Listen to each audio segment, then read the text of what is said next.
live a healthy, safe, and financially capable life, helping each one of us in realizing our dream at any age, any point, starting from today, day. Success. Come on to learn and grow. Welcome to the Village Talk Show. Come on to learn and grow. Welcome to the Village Talk Show. We discuss what people need to know, empowering them to learn and grow. We discuss what people need to know, empowering them to learn and grow. Success is not spoken, it is done. Success is done. Come on now. The Village Talk Show. Talk Show. The Village Talk Show.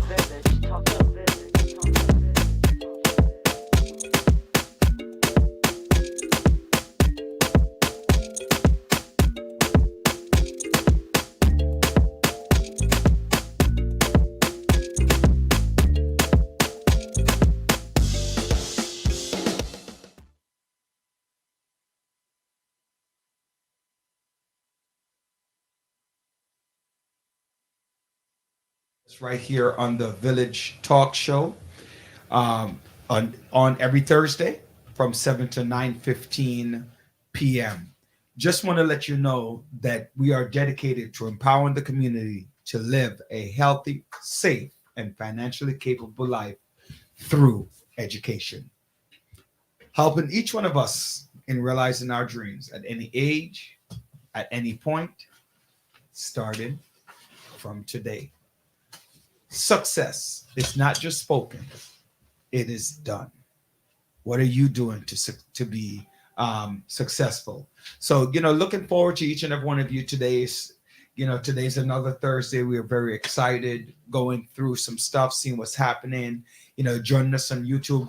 By the way, it's so important that I ask you to share the Village Talk Show, share the Village Talk Show with your peoples, with your mates. Let them know what's going on, what's happening. So supporting black owned businesses, because I guess this is a black owned business here that we're working on and of we're Caribbean descent as well. So just ensuring that we're doing what needs to happen day in and day out. So live in studio, first of all, let me do this, and I didn't do it yet, which is thank God that you granted me another Thursday, being here, being able to be with you, giving God thanks for giving me more time to be with you throughout the course of the year, knowing that my time is in God's hands. So first of all, I want to thank God for that. I want to thank my doctors and my friends and my pastors and my pastoral friends, all of those people who have looked out for me to ensure that longevity is here. I am a firm believer. I'm not one of those people who sit around and say God is just gonna the heaven is just gonna open up and this thing's gonna happen. I believe that God sends people to give me the direct message through people. So for example, my mother-in-law, God rest her soul, who was there, and she's like, oh, take care, make sure that you're eating, make sure you're this. So like people like that. My father, who says, hey, let me call up my pastoral friends and let's have a word of prayer. So first I want to give thank you to God for that. Many people have not been here for the year, so I have to pray and thank God for that. Secondly, I want to let's shout out to everyone who is on our show. I want to make sure shout out to my executive producer Andre Doman, to our producer Sophia Willisey, and Dr. Joanne Bryant, as well as our co-host John Sampson, and Dr. Joanne Bryant, as well as her co-host, our as well as her co-hostess, who's co-host, also John Sampson. on our producer team, is Dr. Joan Bryan, who just showed up on screen right now, looking her with a pretty smile and a turtleneck. Um, hey Doc, how you doing?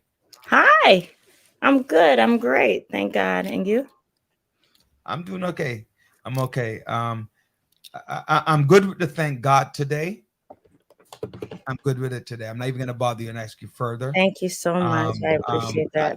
I don't want no thank you very much from you, right? I want you to be insulted that I just felt like I'm stopping to thank God and I didn't ask you about how your day was, right? That's all right. You should say, why isn't it asking me nothing like that? Take that serious look off your face too. I'm not gonna even ask because I already know your spew, but I What's did my hear cue? Tell you. me. I'm sorry. I do thank God for your life as well. And like, you're a walking miracle. So I'm Yeah, thankful. I appreciate that. You're getting a new chancellor, David Yes, we Banks. did. We Yeah, did. as of January 1st, you'll be taking over from Misha Porter, Mm-hmm. who's leaving to head a 501c3. Mm.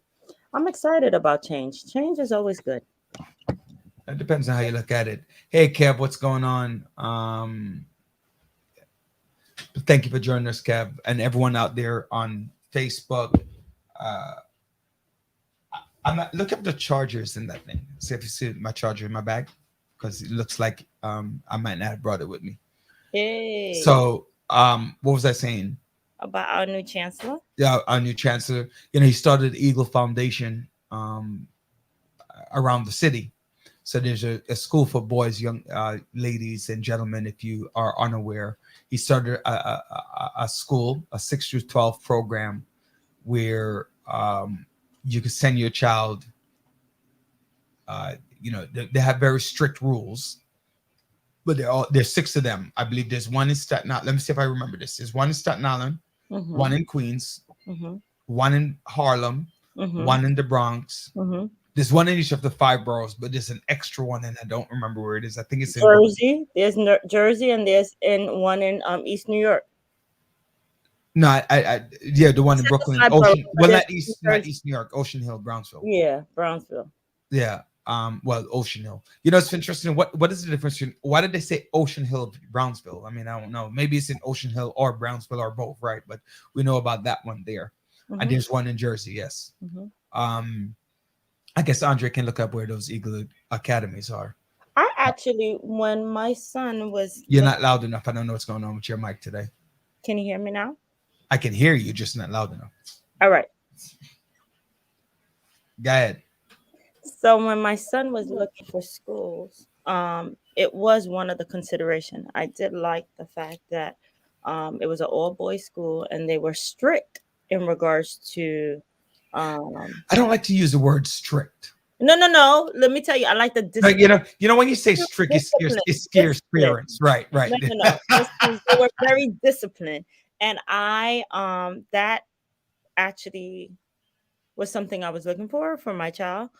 In addition to that, the tours, taking the tours around, the college tours and everything, that was important to me. Introducing them to Wait, Andre, shut that door so it keeps some cool air in. Yeah.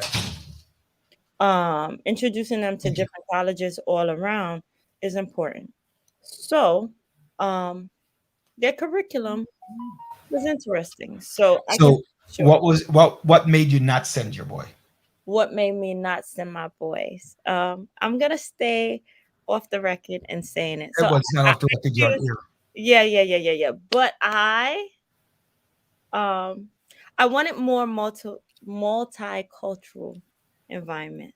I So, think that was it. you have David Banks' ear right now. So, tell Lord. him, what do you mean by multicultural? Um, it's great to have a all Black and Hispanic school, but I wanted more diversity. So I was looking into more diversity. What do you mean by diversity? Like racial diversity, demographical diversity? What do you mean by Um, diversity? a combination. I did. I wanted more economic diversity. I wanted racial diversity. I wanted a little more exposure for a little more exposure. Put it like that. All Not right. saying that Eagles Academy did not. It truly did. It was my number 2 choice. Okay. Well, I had a number 2 choice. That's why I went to college. I didn't get into my number 1. Yeah. Very mad about that still 30 years later. I think overall, Look, 30 years later, right? I got my letters around March, mhm, February, March mhm. of 91.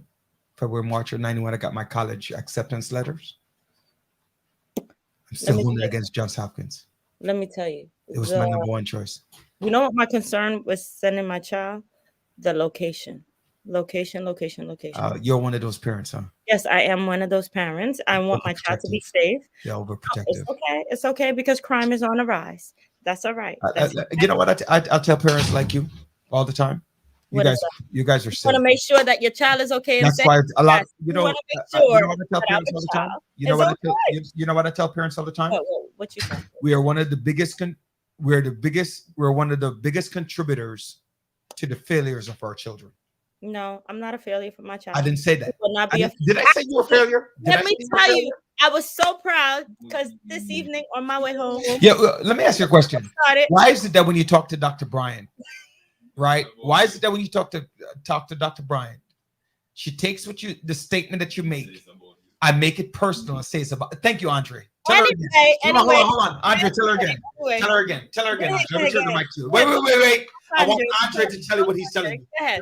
Tell her. Okay, in all fairness, and not all the time, but I notice it most times. Most times, what? She takes the statement. It's about say it's about me. Right. So it's like when you make a statement, and that's what a lot of people do. When you take a statement and you internalize a statement that's based upon facts, and then make it about you, then you refuse to see the reality of the facts that are presented. All right. So it causes a problem, right? So when you say to somebody, for example, you know, the number 1 persons who without a high school education are blacks. Oh, but I have a high school education. I didn't say you didn't. I said number 1. Who's undereducated? Blacks. Now, we might be the smartest persons on earth, but not on paper. Right? So that's what we're talking about. But anyway, you were saying something, Miss I'm not emotional. If No. I was gonna correct myself. Yeah. So I actually was very just before I came on. I did get a phone call from my son's school about him being on honor rolls for 4 different classes, and I was like, yes, the streaks. So I'm very proud of him. Very, very proud of him as a student who not all remote, first year back, and he's kicking butt. That is awesome. What honor roll in what classes? I'll look later on. But last semester, Really? the same thing. Really though? I said just before I came on, I got the phone call. I got the phone Okay. Well, John, say what's up. You look now, so we can find out. So we congratulate. But should I call him by name on the air, or you could do that? What are you talking about? Her son is on the honor roll. Oh, John, Oh, I'm sorry. Let me switch. congratulations. I'm sorry. Let me switch seat with you. Hold on. Here, boss. Yeah, man. Let me give you your. I'm getting up, ladies and gentlemen, to give the boss his chair. All right. Yeah, John is 6'8", sitting in a chair for somebody who's 2'9". So I'm 2'9", so don't worry about that. Yeah, John. So how you doing? You know what? Let's get started. Hold on, let me get started. Man, no, let me get started. John, Ladies and gentlemen, first and foremost, before John even gets started, you know, I have to tell you, look at John's hats. Like every day he comes in something new. I tell you, look at his hat. He has on a pair of Uggs hat that he bought on Canal Street. It's Uggs, but it's on Canal Street. Yeah. What's up, John? This is as I say, combat mode for the village tonight, listeners. Everything from the Jesse's Smollett's case, everything from Richard, where you want me to go, man? No, not you. I'm just saying to push the mic forward. Everything from the Letitia James, Attorney General, dropping out of the as she should governor's race, goes to the lack of inability of the Democrats to really coalesce behind the president that is going to cost them to lose seats next year lose the presidency in midterms, and the possibility losing the midterms. The mayor with his mandate of the vaccine on private industry, a parting shot saying kiss my behind on my way out of office. But I understand. Hold on. There's one more in here. There's one more in here before you forget. Hold on. But let me just correct that a little bit with respect to the mayor. Yes, please. No. I'm not correcting that. I understand why the mayor is doing it. It's trying to really get ahead of what could possibly happen. And I think what he's trying to do, because at first glance, when I thought about it, I'm saying, yeah, this is the mayor trying to say, kiss my behind on my way out. But then I thought about it and I said to myself, he's really just trying to, we talk about preventive measures, and the incoming mayor talks about going from, instead of upstream, let's start downstream. You know what I'm saying?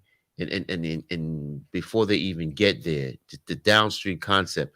So what Mayor de Blasio is doing is he's trying to instill the necessity at this point in time to let's do all we have to do, because this Omicron variant, it could be severe if we do not put everything that we have tried to put in place actually be implemented. So I stand to be corrected with respect to the mayor.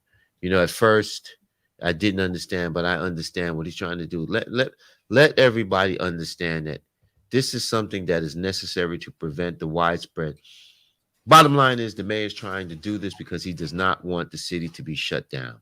You know what I'm saying? So it's not a FU to those in the private industry. The mayor is basically saying, I'm trying to make sure that we continue to keep the economic engines that are revving right now, continue to rev and continue to grow. And then on the what's the other thing you're talking about? Smollett is no, wait. Wait, before you go to that, let's go back to the mayor. Let's go back to let's go back to the mayor, because we're on the topic of the mayor. It's and when we ask these questions, let's go back to Andre. Andre coming here with a big tub of soup, ladies and gentlemen. Right? Not a chicken, what? Pigeon pea soup. A what? Red pigeon pea soup. That's not right. Red I peas was and not chicken. far from I'm the talking studio. about big thing like this, ladies Come on, and gentlemen. let's big thing like this, and you know what? Come on, we gotta he show ain't bring nothing for us. nothing at all. You didn't even ask us. Nothing, He didn't ask us if we were hungry. Nothing. Even ask us if we were villagers. That's our producer. But you know what? That chicken. And Sophia, you see what he's doing to us, Sophia, other producer. But getting back to the Smollett. No, before we go to Smollett, let's just stick on the mayor for a minute. Right. Right. A couple of things about the mayor that one you didn't bring up was the governor's thing, which we haven't. He wants to run for governor. God bless him. He wants to run. Oh, the mayor. Wait. He put in his hat. Yeah. He did. He threw in his hat and just run for governor. But one thing I'm really mad at him about, and this is what I was saying for the audience, for them to chime in and let us know, is that he's putting in $1.7 million into bike lanes, right? 1.7, and he wants to put this bike lane into him under the commissioner for the Department of Transportation wants to put in more bike lanes. The reality of the situation is I have not met anybody from inner city Brooklyn. I don't know if you have, and if anybody out there who thinks differently. The need for the bike lanes are not there. No, not at all. Right?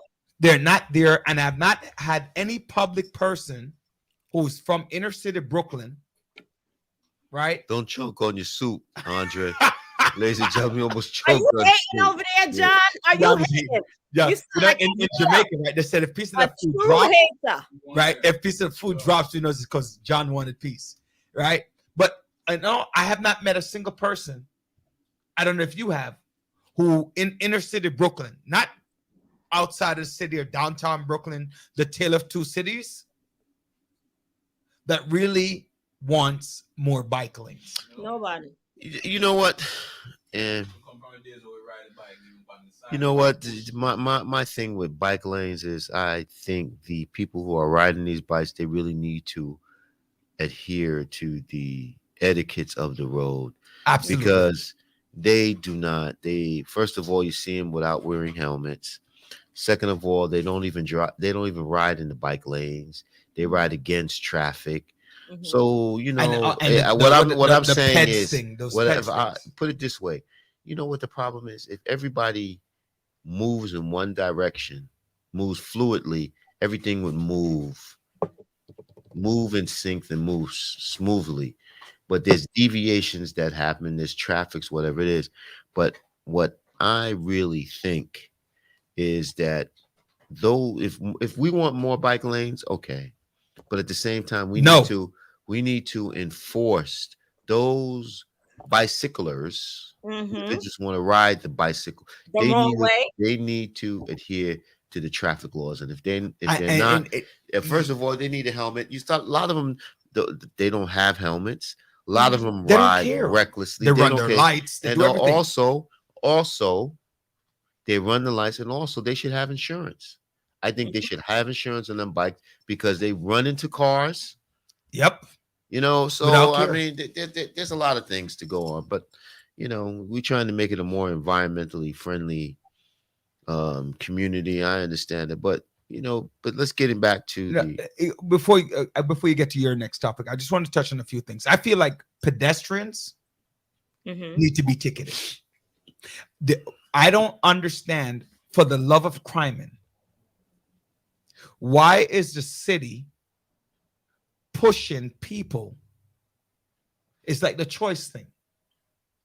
You're pushing people to take in public transportation. right. When in reality, one, you can't afford it. Two, it's not conducive in a low income or middle class community when you have to take care of your kids. You can't afford babysitting. You can't do this. So you have to be able to traverse in a very expeditious manner, right? Mhm. So that people are able to basically do what they have to do and come back. Right. You need to, in my mind, and then the speed on the street, right? I've just observed one today. Right. Right. They're putting up these speed, put up sleeping police, as they call them. Why that? But anyway, I want to go back to the vaccine for a minute. Why are we going for the vaccine? No, because like now you're talking about you're saying 5-year-olds. You're saying 5-year-olds to Oh, now it's a touchy subject because it's 5-year-old, right? Hold on. Before we go to the vaccine, Lord before we get to that vaccine, that Smollett case. Oh yeah. And the impact that it will have going forward, you know, and just listening to just these commentators, and it just puts us back. It just puts us back. It just puts us back, man. You know, I can understand, you know, I'm still trying to, everything from the community, LGBTQ community, the Black community, the residents of Chicago, you know, even, you know, not even, but those, you know, those Trump supporters, you know, just for Mr. Smollett to use this incident to use the vitriol that existed at the time to use that division as an opportunity to benefit himself, Mhm. I think it's just totally wrong. And it's a bad light. It puts a bad light on the LGBT community. It puts a bad light on the African American community. Mhm. And it really put a bad light on the Chicago, the people that live there, all the negative things, that people are saying. So, I mean, it's the collateral damage that happened because of this, just because this individual wanted more notoriety at the expense of just hurting the cause. John, I'm thinking about a few things when I think about the justice. Boy, finish your soup. Right. That's all I want to say. Nah, he didn't finish it. Yeah, he's still eating. You guys are making me hungry. You know what? One thing though, I think a couple of things. I have mixed feelings, right? I have mixed feelings about it. Mhm. The first one is that as a black gay man, Right. it's gonna push further. I didn't know you were a black gay man. I'm sorry. Right. I didn't know that, Roger. It's gonna push further. Than if it was a white nationalist who did the crime. I feel that it'll be covered. Yes, in the black community, will go out. You'll see some snippet on Facebook, some snippet on WhatsApp. But in terms of the traction that is going to take in the white community, it's not going to be there like that. And I think what Jesse, when you say the white community, what do you mean? I told you. This is what you should see. Fox, what was it? The Fox 5. You should see just their anticipation, the euphoria to see that this young man is guilty. They love it. So this is vindication for all the Trumpers and everything. Exactly. Else. And then getting to the whole issue of Fox News and their reporters and the burning of the Christmas tree, the way they're just milking this. It's exactly, just, it's just. Yeah, that's exactly what I'm saying. So it has more. And what people have to understand something and be very careful. Be very, very careful. Yeah. Urban areas it doesn't matter. Right. Okay. It doesn't matter what he does in urban. It's not going to change the looks of the LGBT community in New York City, in Chicago, San Francisco, or places that are more heavily populated with, blacks and, that this community, right? What it's going to have the impact on is the heavy red states that already have, but they hide behind Christianity, they hide behind lack of issues of conservatism or whatever they want. That's where it's going to hurt. Right. It's right. It's not going to hurt. It's not going to hurt the LGBT community in New York City. They don't really care. I mean, everybody's going to care. I shouldn't say they don't really care, but I'm saying the level of care. I disagree, but go ahead. No, I'm saying the level of care. Like, if they're not going to go out and burn trees. You get what I'm saying? Not in New York City. They're going to say he's an idiot. He shouldn't have done it, and blah blah blah blah. He got what he deserved. No, I think I just think there's more to that. He destroyed the credibility and advancement of their cause, and did he really though? Yes, he did. I don't know that he did. Yes, I think he just put he put a damn, because it's not like he was an out front advocate. And all those people who came to his aid, Robin Roberts, and Lemon, said, all of right. them, and now but remember, Tawana Brawley back in the late 80s. Yeah, It's basically that's what that is, right? And it hurt Al Sharpton, but did it really hurt him? Think about it. Al Sharpton, we're in a different time. That's true too. Right? But I'm saying, but if it were to have been like this strong advocate for black rights or homosexual rights or LGBT for that, then yes. But he was just trying to make himself more important, right? That's a better word. So that that effect is not as much. He was trying to jump on the bandwagon of popularity, and unfortunately, it backfired on him. Yeah, exactly. He was Backfired. That Yeah. didn't backfire. Right. Exactly. He gonna need some religion after this, ladies and gentlemen of the village. He gonna need some word.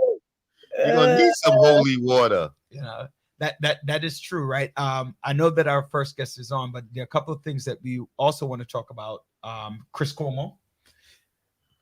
Let's get to our guest, because we got a lot to talk about. Chris Cuomo. I'm not done with Smollett yet. Yeah, we're not done with Smollett. Chris Cuomo. We talk about there are a few things coming up on the pike as well. We basically touch on Tish James. There's some more of that we have to talk about. The Zoom thing that's happening, right? And the school shootings. That crap won't stop. Yeah, that school shooting won't stop. You know, let's welcome Dr. Moore. Dr. Moore, welcome to the village. Welcome back. Hello. Hey. Nice to see you this evening. Nice to see you. Good evening. You know, Dr. Moore, I don't like to see you. You know why I don't like to see you? When I see you, you make me look like a look at him. Look how nice. Some food came in. Let me see if food come for us. Wait a minute. That is not right. I'm sorry. I thought we was looking like twins. I thought that was for me and John. What's in there? Yeah. John has curry goat. I have fish. Yeah, that's fine. Oh, he ain't got nothing. No, that's fine. I'm good. Andre, he getting curry goat. John ain't getting nothing. Andre ain't getting nothing. You're getting out of the office, right? Getting up. Put it right there. Johnny eat his food all evening. So, ladies and gentlemen from the village, look what just came in as a delivery. Right. It wasn't for me. It's for Andre and Roderick. Nah. As you see, nah, it wasn't for me. Look at Dr. Moore's face. Look at Dr. Moore's face. Are you serious? So, Dr. Moore, you have finally somebody brought us food. Yeah. Thanks, Sampers.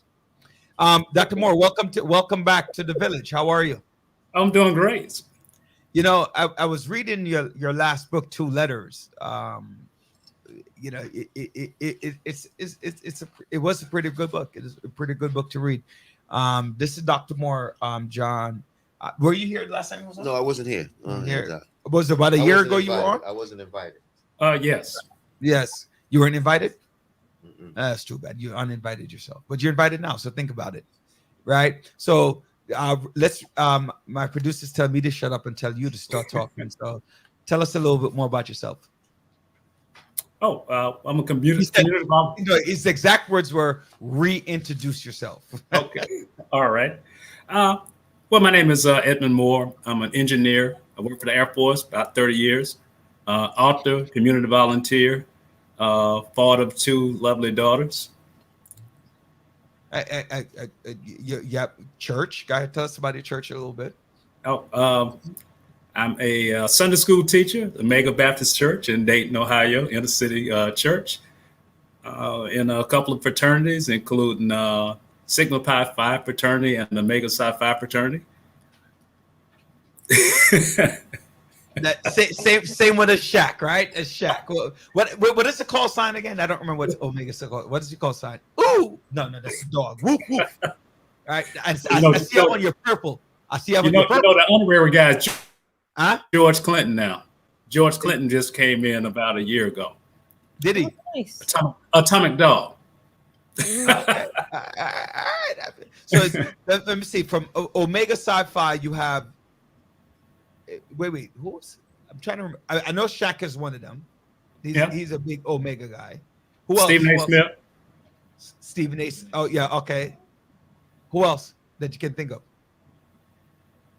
You had Halle Berry's ex-husband. Wait. She had several. So which one? The baseball player. Which one? Dave Justice. Yeah. Okay. So why you can't call the brother's name? You got to go. That is wrong. It's like you're disowning him too. Benet. Yeah, I always think of just Benet as well. Benet, right? So right. No, that's Lisa Benet. Lisa Benet. That's not Halle Berry. Was he married to Halle Berry too? Yeah, the singer. He was. No, Yeah. not Lisa Bonet, the singer. No, I thought he was married to Lisa Bonet. No, No, he he was wasn't. not. No, he Halle wasn't. Berry. He was married to Halle Berry. Okay, all right. See, you guys follow it more than I do. Fraternities, you know. Ladies and Then- gentlemen on the village, Andre finished the soup. Just want to Whoa. let y'all know. Yeah, he is hating on Andre and his chicken foot soup today. And he got some serious curry goat and white rice. I don't even I know. ain't got no curry go. I ain't want to make no water. But Please, Right? I don't want to hear. We do not want to hear. Dr. Edmond and I do not want to hear about your food that you guys are enjoying. You sound Let's mad. focus on Dr. Edmond. You I'm sound sorry. mad. You sound mad. So you wrote a book in the past. All right, let's get to what Joanne wants, because she looked like she hungry and her stomach is growling over there. You wrote a book, 2 letters. Let's talk about that book a little bit, and then we talk about the one that your new book. Let's go back to that one a little bit. He wrote a book, John, addressing his 2 daughters. He was going through a situation, and he wrote a. Go ahead, tell us a little bit about that, because go ahead. Okay. I wrote a book called With the Father's Love, 52 Letters to My Beloved Daughters. And at the time I was going through a divorce, and started writing them letters once a week. And after I got to do the end of a year, I decided to write them their own personal book. So I put it into a book, published it, and gave them their own copy. Only had 3 copies printed. And people at church and other places found out about the book. So they started saying, hey, you should write this book, one for the general public, which I did as well. And that's how that book came to fruition. Now, And like, yeah, that Doc. therapeutic for you during that time? Was it more about the girls that you were writing about, or more about can you elaborate more on the letters that you were writing? Oh, it was more about my daughters. The first letter was basically, I will always love you. So you want to establish that foundation from the get-go. And then from there, I went into a variety of topics, from financial literacy to how do you treat other people, to even Is that a books result? you read.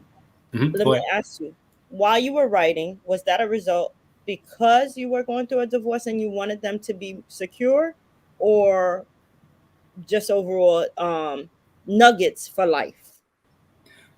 When you are going through a divorce, you never know if you're going to lose custody of your children as a man. Okay. So I wanted them to have a way of knowing who I was. Okay. And so typically when I wrote a letter, I would write, give them a quote at the beginning, write a letter on a topic, and then I would do a something about me, so they would know something about my personal life. And the reason I did that was I never really knew everything that my parents had gone through when they were younger. You don't always have a history about how they grew up and what they was doing. So I wanted them to have that history. He wrote a lot of great advice to his children, like especially when it comes to financial literacy. That was awesome. I wanted to go back a little bit about your background and then we move on. You're an engineer, right? Tell us what kind of engineer you are, exactly what you do for the, like not exact, but you get what I'm saying. Tell us, because you're a doctor. So, I mean, a lot of times people, you and Dr. Brian are both doctors, PhD doctors. So tell us a little bit more about your background. Well, my and how good background, you are in math. a little bit about my background. When I came out of high school, I decided to major in my worst subject in high school because I wanted a challenge. And so I went to Florida A&M University, and I majored in physics. Okay. And my goal was to go to medical school. And I figured I would have a leg up on everybody else because they was in biology and chemistry. And I figured I would have a leg up getting into the medical school. But I found out I didn't like blood. So In the same way. Exactly. So change of plans. Got you. So when you're going through physics, you take so much math. So I just ended up getting a math degree and a physics degree in 4 years. And then while I was working one summer at Fermi National Accelerator Laboratory, which is in Batavia, Illinois, outside of Chicago, I found out about this called materials science and engineering. So at that point, when it was time to go to grad school, I applied in that area in physics, and I got accepted to MIT. and got a master's there and got my PhD in material science engineering from the University of Florida. Let me throw a name out there. Does the name Stefan Alexander ring a bell to you? From Fermi National Accelerator Laboratory? No, he's a professor of physics at Brown University. Someone He's the national what is it? The National Physicist, Black Physicist of America, or something like that. That's what it is. The National Black Physicist that he's part of and is the president of. I know you do engineering, but as a former physicist, that's might be. He also has a PhD. I think someone asked me about that name about a couple of months ago, and I didn't know him because I really haven't been in physics since.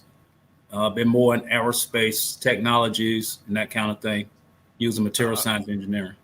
If off air, I can introduce you to him. Okay. And get involved because he looks for other people who have doctorates in physics. So now, have you ever been into space? In space? Yeah. No, I have not, but I did apply for the astronaut program. And I was not selected. So you're smart enough to build the things, but you're not smart enough to be on the thing. All right, I got you. greetings, empress, greetings. Right. So now you fast forward. You wrote a book. You liked it. You're on your second book. Tell us a little bit about the second book. The second book is called Village Wisdom for Our Youth. You took our name. I like that. Good. And it almost sounds like the radio show. Yeah. And right. And I'm affiliated with a group called Parity Inc. in Dayton, Ohio, and we have a top 10 African American male awards event every year since 1994. And a couple of years ago, one of our honorees was actually Dave Chappelle. But because we was in the middle of a pandemic, we couldn't have a face-to-face event. And so we streamed the program.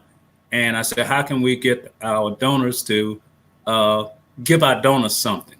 So I said, we'll write a book and make that part of the package for people to still support us. Right.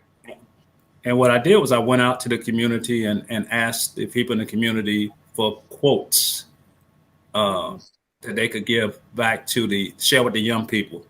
And I put together a book based on quotes that I solicited from the community. What are some of those quotes? I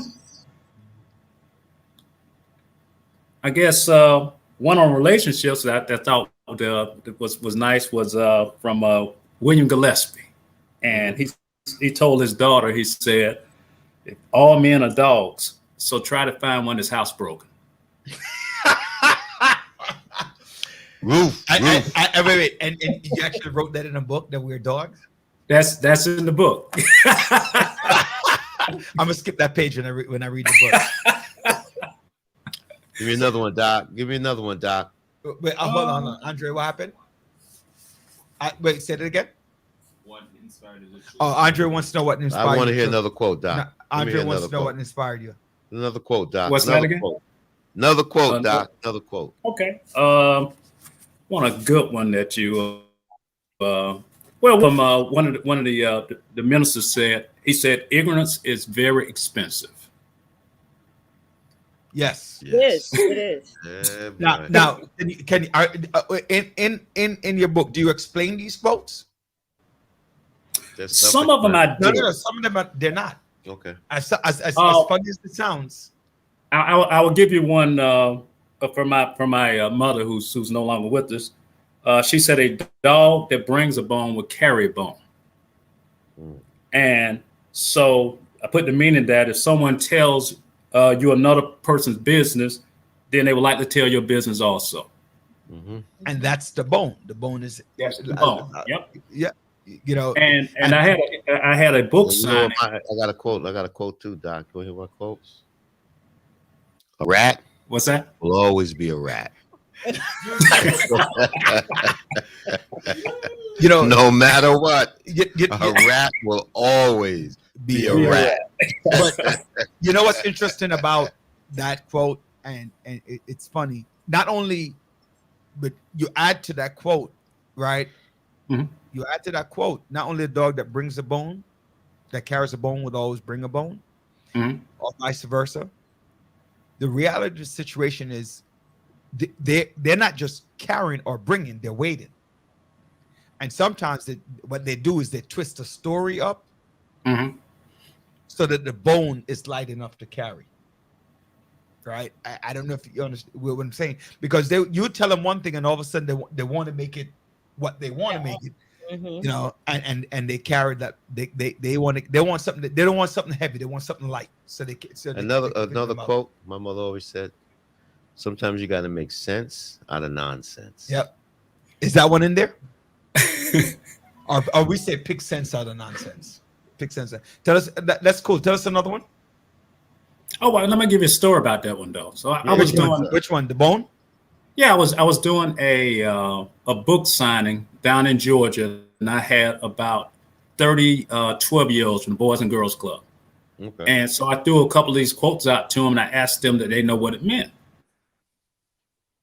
And they didn't, so I explained the meaning to them. And what the funny thing was, a lot of the adults knew exactly what it meant. Mhm. You know, like if you throw a stone into a crowd, into a pack of dogs, the one that hollers is the one that got hit. So That's another quote. That is actually about how many quotes did you compile? I didn't count them. I'm pretty sure it's over. It's probably about 150 maybe. About 150. All right, that is sweet. Hey Doc, Dr. Bryant, you got a quote for us, Dr. Bryant? Give us a quote. I have no quote. Yeah, no we knew quote? that. We knew that was going to be. Why you bother asking her? We knew that was coming. Why you bother asking her? You know what? I don't know why you asking these questions. You know what? John is a glutton for punishment. That's a quote, Doc. You can put that one in there. John is a glutton for punishment. Because I knew the answer. All right. Notice I didn't ask the question. The villagers. What about your quotes? Let me tell you, my quote would not be in your book because it would not be nice.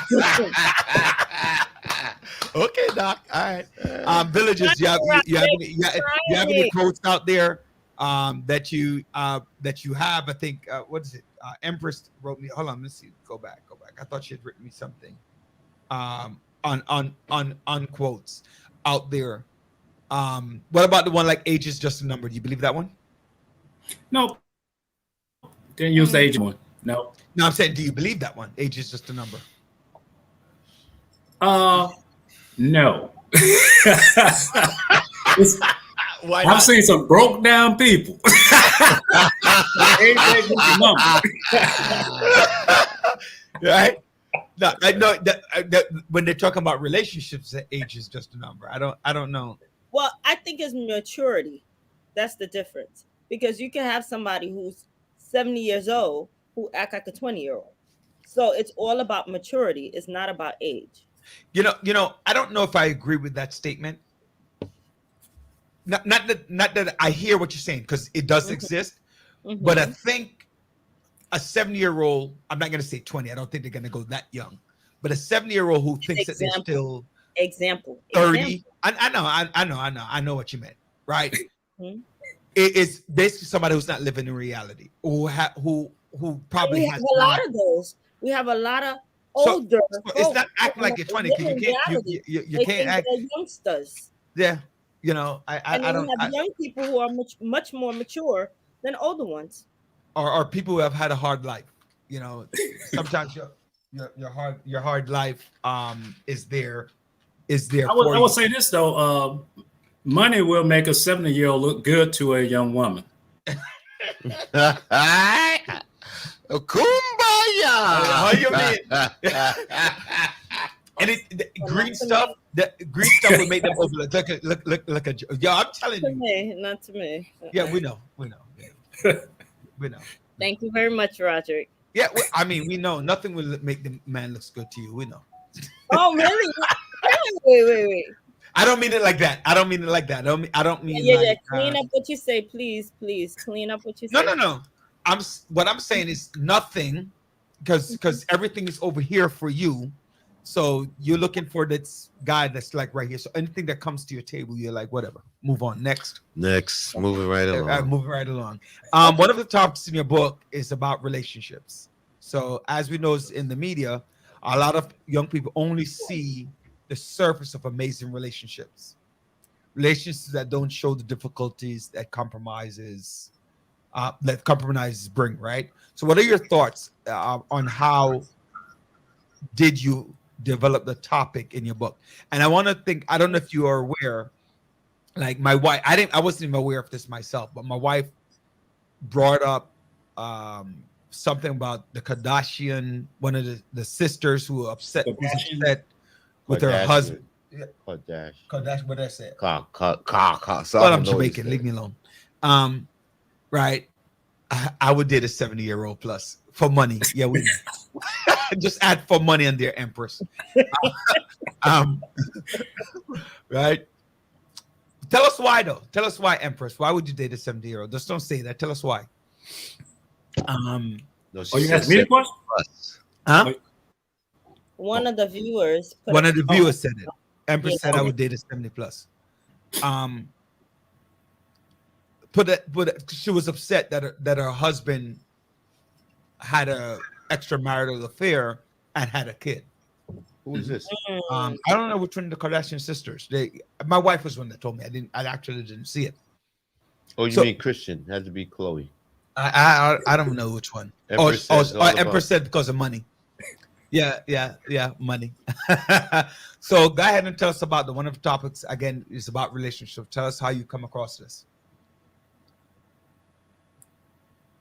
Can you hear me?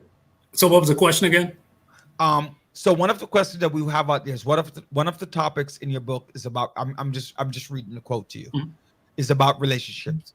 As we notice in the media, a lot of young people only see the surface of amazing relationship. They don't see the hard work. They don't see the compromises that go into it, the arguments, the fights, to build that strong relationship. So what are your thoughts and how did you develop the topic in your book? So what are your thoughts on that? And how do you address young people around that as they're looking towards that life of relationship? Relationships and Dr. Bryant, while you at it as a young person. No, I can add on. Okay, so don't go there, Roderick. I would say relationships are hard, and the young people today are growing up in a world that we didn't necessarily grow up in. We didn't. When I grew up, I didn't have Instagram.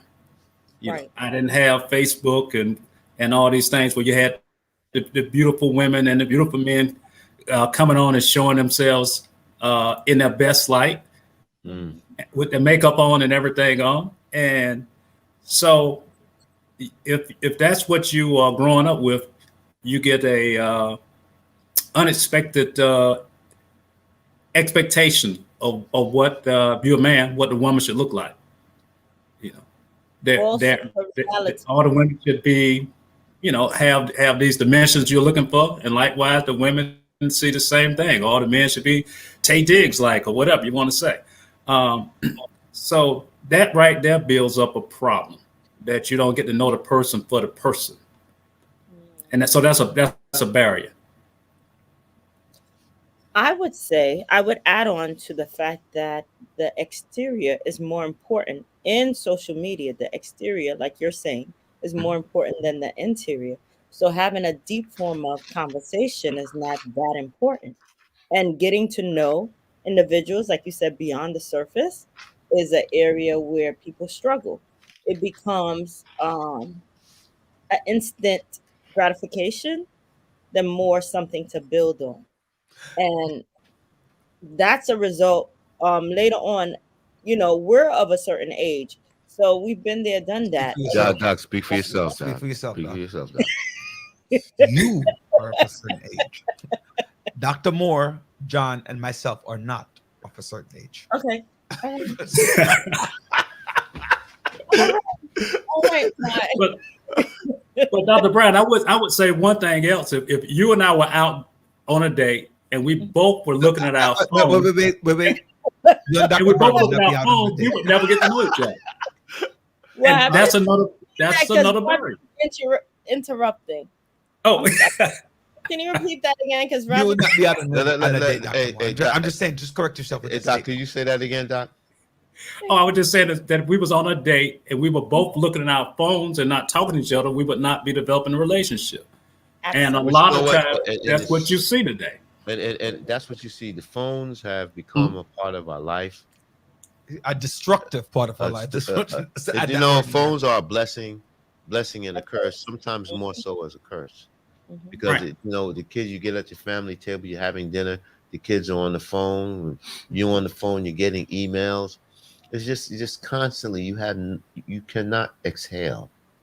One of our viewers, again, I'm just looking at this on the screen. Young people know many fell in love in the Disney fantasy of what relationships should be. This is why relationships don't last, and 50% Of of marriages marriages You know fail. what? But yes, go ahead, Doc. I kind of I see it, but I don't see it. I don't think people are I think they have options now. People feel What do you as mean by though they have options? options in regards to I don't have to stick out through the hard time with individuals anymore, and I'm moving on to the next. You So mean, that's the Doc? What do you mentality. mean? You can pick, choose, and refuse. Yes. Yes. Yeah, right. I So believe now, let me just read the guest, because I don't believe anything she's saying right now. Doc, I don't believe that she's saying. Don't worry about that. We're gonna skip all of those things that she's saying. If No, we're on a date and I'm Don't using skip my what- phone, I'm definitely not interested. I don't know, Empress, if I agree with you. Right? I don't know if I agree with you. I think, like John just said, the phone in for somebody's in their 40s, 50s, and 60s, right? It's unacceptable. Like, I had a long conversation with my aunt today, and my mother, and my wife is pretty much the same. So all three, my mother, my wife, and my aunt, they're all three the same thing. Anything important or special that you sent to me on a cell phone, I'm not accepting. Somebody in their 18, my son will text me for my birthday. And that's acceptable to him. It's not to me, but it is to him. And I have to say, though I don't appreciate it, I ain't mad at him, because that's the world that he's in. So I don't know if being on a date, right? And even some of us nowadays too, you could forget your wallet at home, but if you forget your cell phone, you turn it around. What? Right? If I left my wife home and we're both going someplace and I left her, I'm gonna leave her there. But if I left my cell phone, I'm going back for it and leave my wife at home. I'm just joking, I'm sure. But the point is, people will leave many things, but not the cell phone. Which is right? true. Because of I think Dr. Brian talked back in Rogerton John days, like in the 40s, in the 50s or 40s, the only option was a person next door. None of the options are, you know what? So anyway, Dr. Moore, we spray a little. I was gonna say you look good for your age. Thank you for somebody from the 50s, because in the 50s I'll be what right now 71 right now, right? And 40s I'll be definitely close to my 80s. So I have a question for you. If you're dating someone and you're more on texting than conversational, would that irritate you more than anything?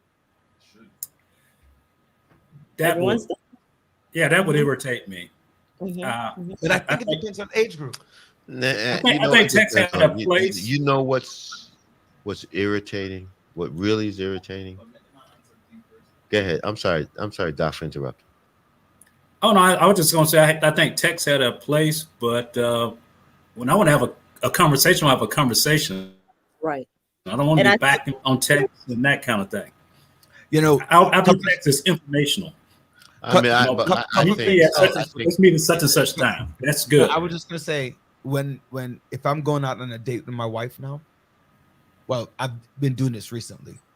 I need to go on more dates, but so let me just say that publicly. But I would do that. I'll leave my phone in the car because I realize that it is my phone goes off regularly, and so if I'm on a date on a date, I will leave the phone in the car.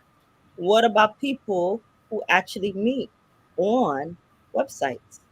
Well, it's the same thing, but I think that in person while you're meeting, you need to you need to say, you know what, but that relationship but is here's what I would on do texting back and forth. You know what? It's unfortunate. We want to have 24-hour access to one another. We want to be plugged in, and even it has come to the point where you got to tell your spouse or your girlfriend, boyfriend, please put the phone down. It's time for us to get intimate. It's just. It sounds bad to say that though, doesn't it? But that is true. If I tell my wife that we are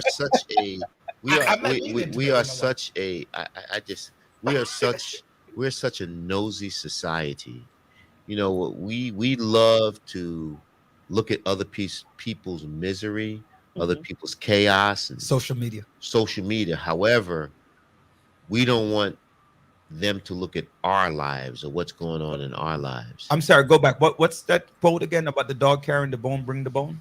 Because it applies here too, like exactly what John is talking about. If a dog carries a bone, it'll carry the okay. Right, if a dog carries a bone. If the dog brings you a bone, the dog will carry a bone. Yeah. Right, and that's true too because they don't understand. If I'm looking into your life, right, somebody else is looking into mine. Right, so so stay away. It's funny, we started talking about relationships, and because it's interesting because one of the things that we're talking about, a lot of quotes that we learn about have to do with communications and the ability to listen and talk to one another. Like one of them, my parents always use West Indian. I don't know how to translate it, but it's hardy as pit the popo local. Or pit the popo big. Means that you get a lot of beatings. When you can't hear, you will feel. So your tuckus is going to feel. Either you're going to feel from me or you're going to feel in an 8x8, or was it 8x6, whatever the number is, right? You're somewhere you're going to feel for not listening, right? What is the quote in your book that you never heard before until you got to asking people for quotes that struck you, but it was like, that's actually very simple, but it makes sense? That's a good question.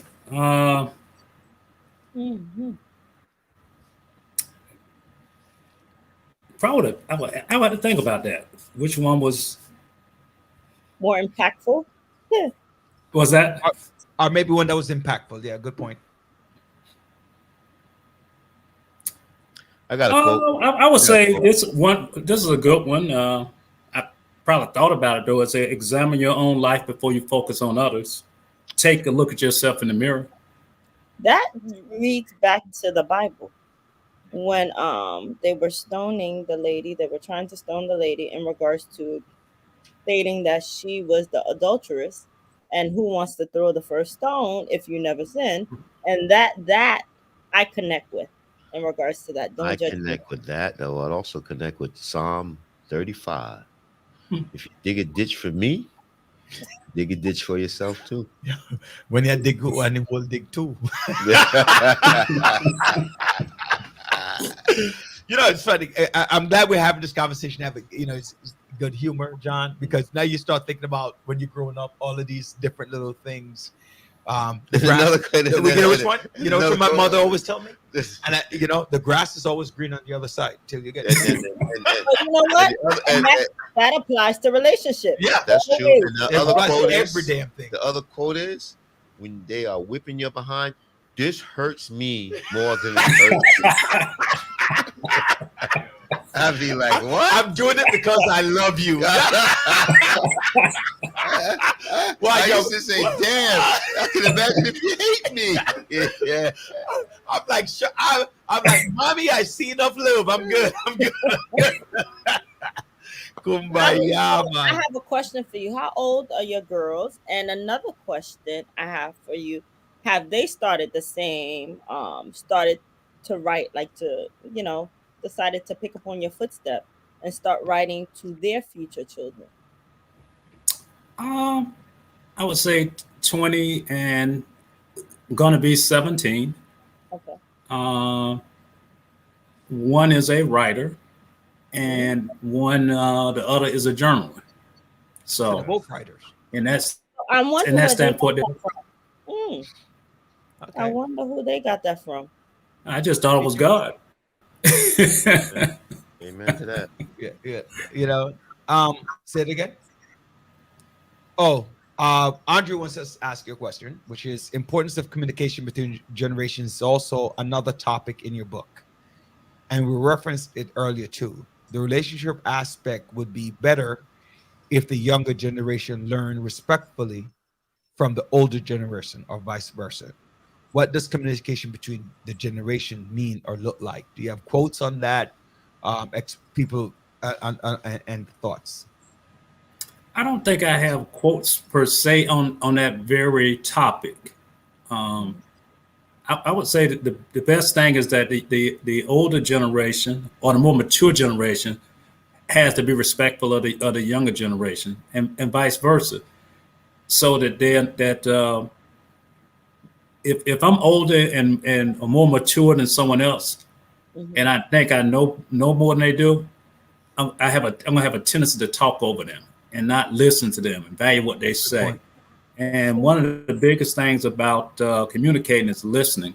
And too often, we instead of listening, we always are thinking about what our response is going to be. And I think that's one of the big hurdles is not actually actively listening. Very good point. You're anticipating a question you're anticipating an answer without even a question asked, because sometimes it's just a statement. You know, I have an expression that I use a lot. People always say respect is earned. I believe that respect is not earned. Respect is shown. Right? If respect is, like I always say to my students when I was teaching, right, that it's respect. It's not about respecting me. It's about respecting you. And so a lot of times people say, what do you mean by I should respect you?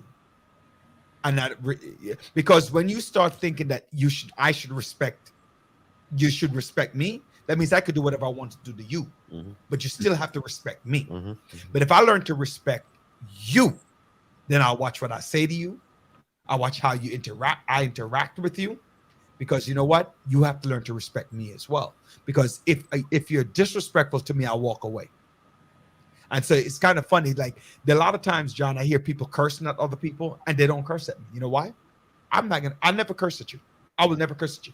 Never. You and I will never be in a conversation where I'm going to curse at you. And so guess what? In my presence, I will say to you, the person, why are you cursing at me? I'm not going to yell at you. I don't ever yell out to somebody. You have to, like I hear people say all the time, respect me, respect me. Never make that statement.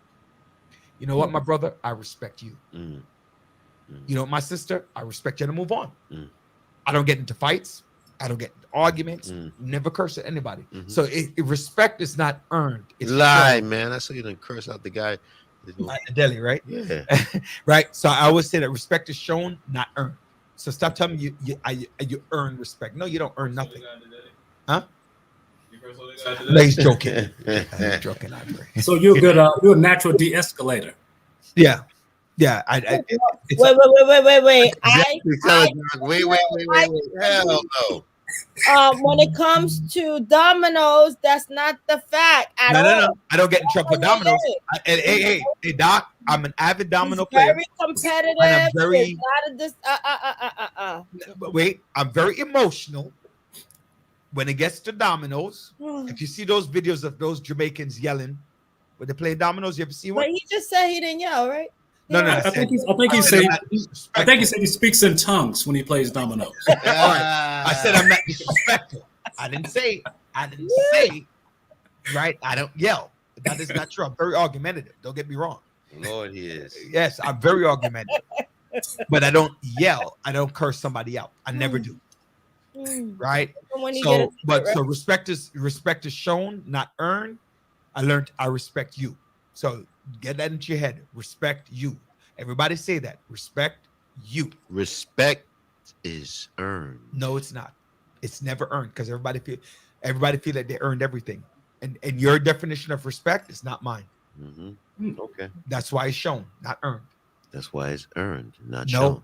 absolutely not. Absolutely, it is. All right. All right. Yeah. You see All what right. we're dealing with? Not we, you. John and I find John is just being a devil's advocate over here. So you the profit from your books is to benefit you. So let's so you are trying to get these books out, get these books sold. Why is that? Well, And earlier, remind us the name of the book so Andre can put it up and we can get it on Amazon, right? yes, you can get it on Amazon. And I see this is Target as well. I saw it At pop Target? up on Target. Yeah, Very nice. I Very didn't send nice. it there, but Target got it some kind of way. Well, what do you complain about? Get it I'm to not Walmart complaining. I'm not complaining. and get the. You know when you go to the pharmacy, Mhm. you ever go to the pharmacy and you get to the pharmacist like right at that area right there, they have a Yeah. whole bunch of. They have a book. Get it there too. People just walk It's over what? and take one. When you get to the pharmacy, you know when you go to the pharmacy to get your medication, pick up your medication right at the front, you'll see it. Village Wisdom for Our Youth. And you can Okay. get an Amazon and a Target. Go ahead, tell us, Dr. Moore. You're saying the profit from your books. Tell us a little bit. Yeah, earlier I told you that we was having a top 10 African American male awards luncheon, and that's one of our major fundraisers. And since we couldn't have it, I wrote the book as part of a package for people to view it online. And I went with a African American female-owned publishing company, Lift Bridge Love it. Publishing, and we set it up so that all the profits go straight to Parity Inc. Nothing comes through me, so I don't have to be a middleman. All the profits go to Parity Inc. And what's so Parity Inc. is the organization. It's a nonprofit, yes. It works in the African American community. Awesome. And what do they do? In the African American community, what do they do? Parity Inc. It focuses on education, health, economic development, community development, and public policy. We have programs such as Youth Development for Success programs. That's a program that focuses on the 4th through the 12th grade. We actually have a program for adults called a Black Leadership Development Program. So Is we're this training. national, local? Oh, it's local, but some of our programs, other organizations have adopted in other cities as well, such as that Black Leadership Development Program. You know, a question that came to my mind immediately in talking to you, that came to my mind. You wrote a book, 52 Letters. You now write a book, Village Wisdom for Our Youth. Tell us a little bit, and the fact that you're giving back, and this book is to give back to your local community, your Black community. What make you feel? I want to make sure I put the right word in there. What makes you feel the heart, the inspiration, the aspiration to give of yourself, of your thoughts, of your mind, to give back to the community, give back to your family, give back to struggle? Like you're saying, I want to do something to make my Black race better. And this is what I can do. This is my legacy. What inspires you? I don't know if there's, am I looking for the right, is that the right word I'm thinking, John? I think what stimulates you? Yeah. What's the trigger? What Makes you want to do this? It probably was my upbringing. Both of my parents were giving people. My father was a teacher, coach, uh, politician, brick mason, and he always gave to the community. He had a garden. He would feed the community. He would feed the community at the garden with the excess. My mother, she was a teacher as well, and she gave back to the community as well. So I grew up in that giving back environment. And you just expanded it. Mm-hmm. Yeah. And that's so John, and when we always talk about generational wealth and generational Definitely. legacy, this is generational. and this is an tradition. example, because it went from your parents to you. So generational give back is not always about what you're leaving for your kids, but also what you're leaving for others. And so that's very, very important. Final thought: importance of building a village of strength and wisdom. I get from your book this idea to push the strength of the village and to build. So tell us a little bit more about the village and the building. Well, growing up in the South, back in the '60s, we had a village. I'm talking about. I didn't go to. Wait, you grew up in the '60s? Yeah. Wow. Yeah, don't say that on the air so that when people compare me to you and this stuff. Just say back when I was growing up. Hey, I don't want to hear nothing from you, Dr. Bryant. Yeah, Well, go ahead. well, the one thing I tell people, the advantage I think I've had is that I remember when I had to go to schools that were all black. Yeah. I remember when I first started going to the segregation and going to the other schools. So I still have that tie back to the generation before then and the generation after. And I think that's one of the advantages that I think I have. And another thing was, go ahead. Where in the South did you grow up? I grew up in a city called LaGrange, Georgia, which is actually about 60 miles southwest of Atlanta. Okay. So, Okay. Wow. it was the first all internet city in the world. You said internet? It was first all. Yep. We the city got everybody an email address, got everybody connected to the internet to make LaGrange a city that industry would want to come to. And so we were the first city in the world that did that. Well, how long ago are we talking about? Man, this is probably 20 years ago. Really? Okay. Yeah. Interesting. Yeah. So everybody had a .com. Everybody had an account. Yep. Yeah, that was around the start of the whole push with the internet, and just before Y2K, around that time, Y2K time, and they thought everything was gonna crash and come to an end. So yeah. And when the elderly when they get on the internet and they keep sending you emails and that kind of thing, when they're going down is when they stop sending emails out. That's how you know they're not doing well. Okay. That is very, very interesting. You have any major hope for your book?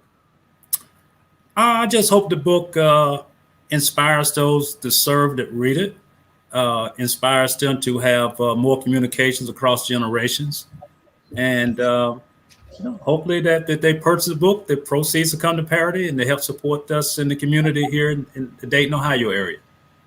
You know what, Doc, I just want to just take this time to, thank you for coming back again, and the time and commitment that you have taken out to do what you're doing. It's not only, some people may call it being noble, but I call it an individual who got so much from his community and just want to give back.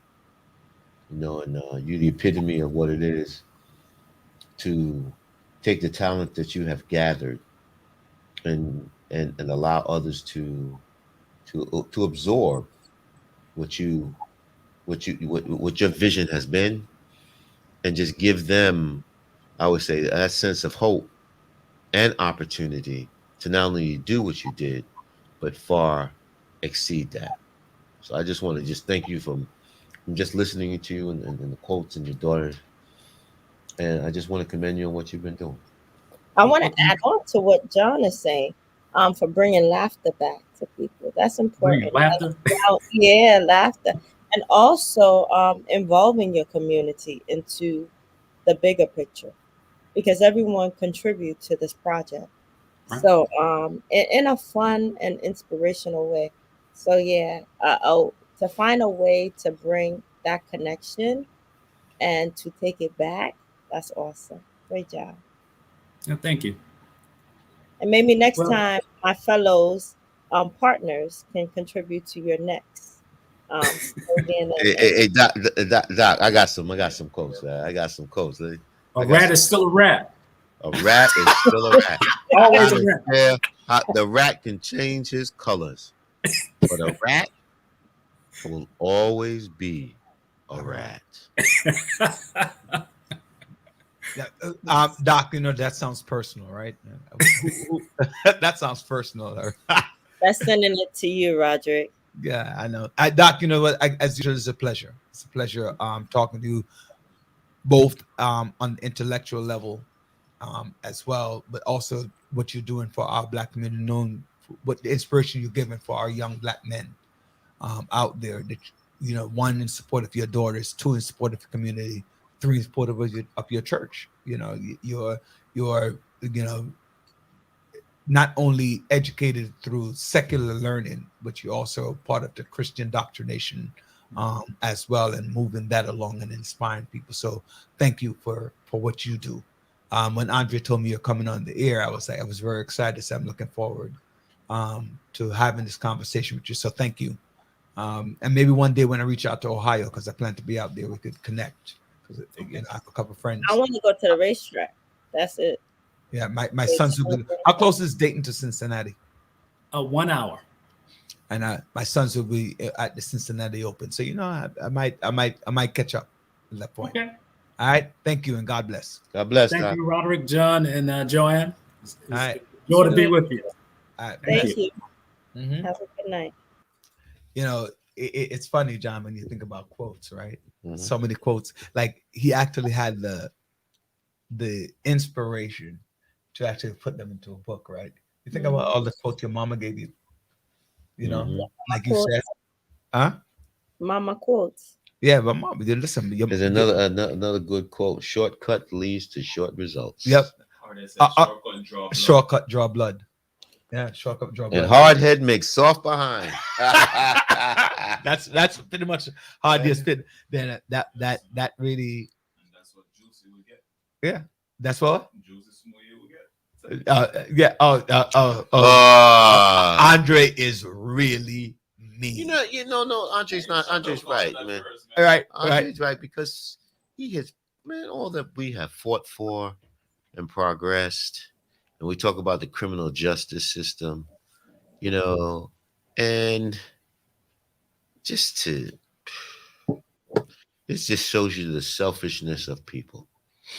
Taking a cause, using a cause that is an embodiment of you, and using a cause that creates such friction, hatred in America, putting those two together to manipulate it for your own. But wait, Oh, I understand what you're saying, but that's been used constantly. For example, the lady in Central Park who claimed that the black guy who was watching the bird watcher was attacking her. right. She called the police. So that is very similar.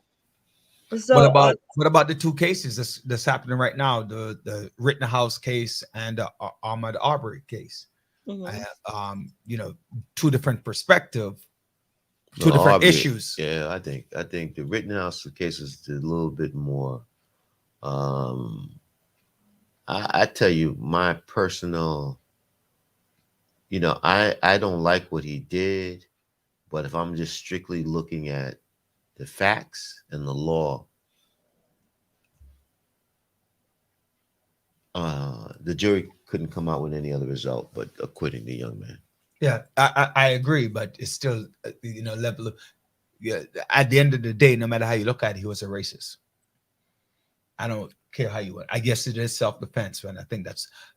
But people, unfortunately, I'm talking about the Kyle Rittenhouse case. He was a racist. That's what he was not there. Why? Because he was. Why? Because he was. Why do you say he's a racist? Give me some facts to support his position that he's a racist. Because they looked on his Instagram account. He looked on.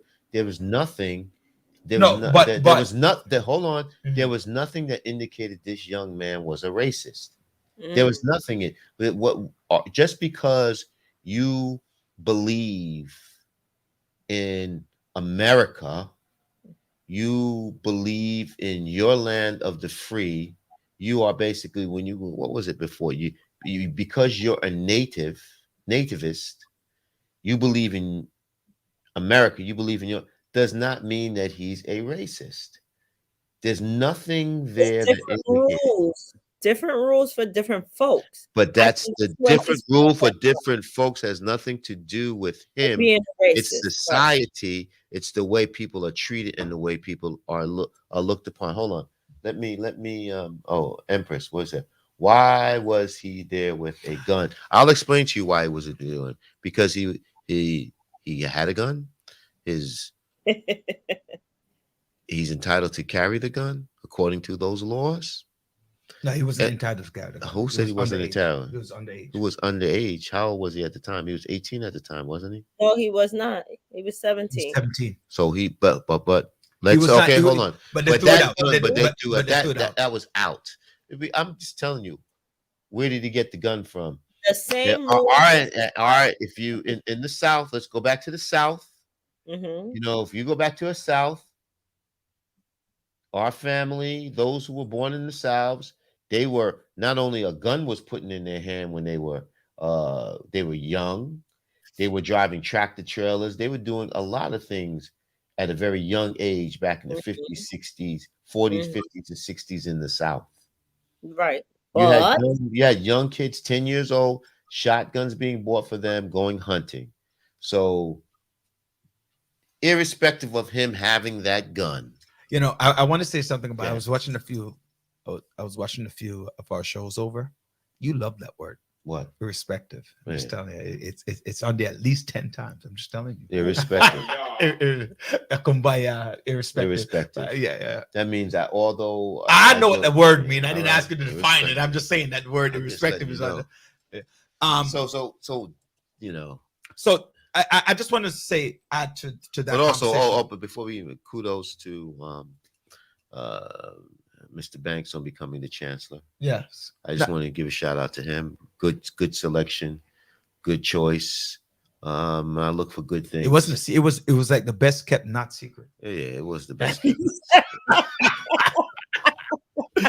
Was the best kept. I don't know who let it out of the bank, boy, but he was elected. Actually, prior to him being elected, David Banks is going to become the new chancellor. Yeah, we heard that big time. Going back to the comment, Empress, what was there with a gun? And it's not that he was there with a gun, right? Because he shouldn't have had a gun, because that wasn't the question.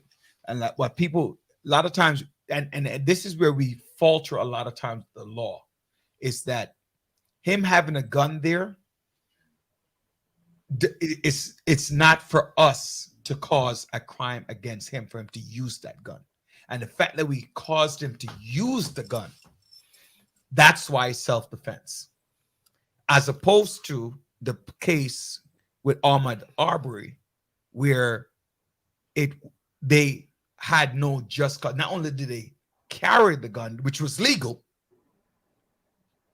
right? Their guns were legal, but it was an illegal usage of the gun. And that's the difference. And that's why all of them got charged. The different thing is they were the aggressors. Yes, that's what I'm saying. They were the aggressors. Because if you are the aggressor, you do no longer have the utilization of self-defense. Yeah, and that's exactly what happened. And they were trying to say they were protecting their community from what? And I'm glad. I think you know what I think, John. Going back to that case, they learned from the Zimmerman case, the stand your ground stupid case. Mm-hmm. Right, they learned from that, and I guess they were trying to use that. Remember, they were trying to use that old law. old law. A couple of things as well as moving on. Oh, To, let's go to Cuomo, man. Let's get to Cuomo. yeah, Let's get to both Chris of them. Cuomo. Both of them. Yeah. I'm kind of disappointed about Chris Cuomo. I'm upset because I like him more than I like. I like him. I like like him more than him Don as a Lemon. reporter. I don't Yeah. like Don Lemon at all. Don Lemon is too I emotional. like Chris Cuomo as a. You think know. Don Lemon is two-faced? Yeah, he's. I don't like Don. What do Lemon. you explain to us, Dr. Bryant, regarding Mr. Chris Cuomo, please? I do Reiterate your feelings, please. Thank you. So I do like how he explained things. He defends things in regards to he. You know what? This is where the Democratic Party did not defend him, because he fought tooth and nail behind, hey, this is who I stand behind, and he would, bring anybody on, and he was ready. In regards to him, because it's his family member, because it was his brother in the limelight. Yeah, you're gonna defend your sibling. You're going to try to protect your sibling at all costs. You don't want them to go down the way that they're going down, but unfortunately, he went down because of his brother. He didn't go down because his brother. He went down because of what he said. How he helped his brother. Right. That's what it is. Because That's of why he his went brother, down, though. he was defending his brother. So, but we got to say it right. We can't say he The misled. brother didn't He call wasn't supposed to. The fact is, he wasn't supposed to do what he did. Right. In terms of, he was legally helping his brother, and he wasn't supposed to. Not why. And that goes to the journalistic integrity, right, of the station, to have to preach one thing and practice another. I think, first of all, Chris, any human being, anybody in that situation, you would come to the aid of your sibling. Absolutely. As you should. And people understand that. I think where he went wrong was he misled the network, because if he would have said, you know what, I did all I could to help my brother out. I'll take the hit. I understand what's going on, but who wouldn't do that for their brother? Meaning that he indicated that his role was so he had a minuscule role in his brother's matter. However, it was not only it was far greater, but also there was a hint of sexual harassment back when he was at ABC. I think it was more so, as we say in politics, it's like death by 1,000 cuts, meaning that it was something all the time, and the journalistic integrity and the gravitas of that network was suffering when things like that occurred. What he did, any person would have done for his brother. But a quote a friend of mine always said to me, she said, straight talk leads to straight understanding. And I think sometimes you don't want to express the truth, but in this instance, the truth would have put him in a better light, because everybody would have done what he did. But however, he held back to what extent he was involved. And I think that was one of the biggest. I don't think the CNN would have supported him in saying, yeah, I helped my brother or whatever. I think he was in a tight situation in regards to that. Even if he came out and stated that, hey, I did this for my brother, I did that for my brother, I think it would have been out. I think this is where you look at, if you do wrong, I'm gonna group everybody in the same category. Yes, he defended his brother, but no matter what, because he's in the limelight, they will go and attack him as well. The scrutiny is that much greater. Yes, it is. I think his Sirius XM show, and you know what, John, I was looking at maybe a couple months ago. I was looking at him and what's the other the doctor, Dr. Sanjay Gupta, right? Yeah. That's also on CNN. Mhm.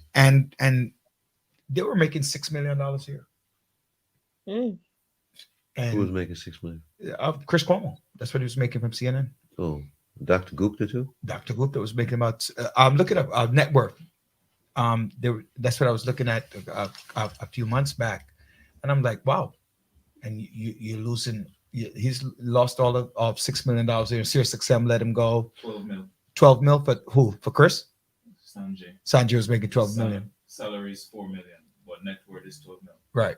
That he was making from And Cuomo was making what? Cuomo was making 6 and Don Lemon. So sometimes when we feel sorry, we got to understand he was making more money than his brother. I mean, his brother going to make a lot of money now, but because after you leave office, you start writing books and doing tours. And Yeah, but but it's more guess than- what? Your Right now, reputation is priceless. yeah, nobody, Your reputation, your credibility is priceless. the publishers don't want to support him. what did you get? You found it for Chris Cuomo. Publishers, it's a done Oh, deal. and his brother just lost a book deal because Yeah, he lost it. yeah, the one that he wrote and that he had his employees help him proof and write. So that's actually being pulled up by the federal government right now. So Yeah, but yeah. Now, listen, your employees can help you. It depends on when they're helping you. So all of that doesn't matter as long as they're not helping you on the clock, right? If they're on the clock, is different. So I mean, what I find a lot of times that people take things and they make them what they want it to be. The like we say, what's it? Carry a bone. The dog that brings a bone carries a The bone. dog that brings a bone carries a bone. Right. So sometimes the media does that too, right?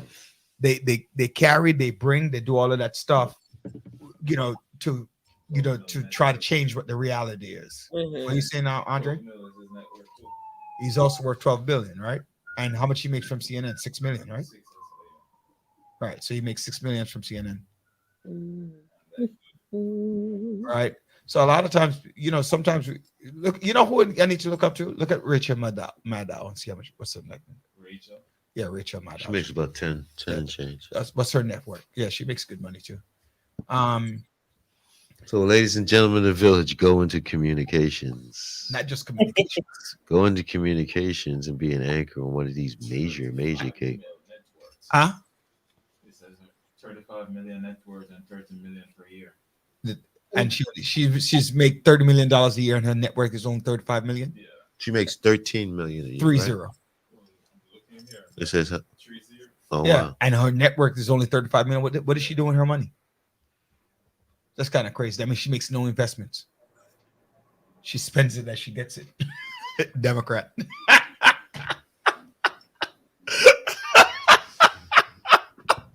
Kumbaya, man.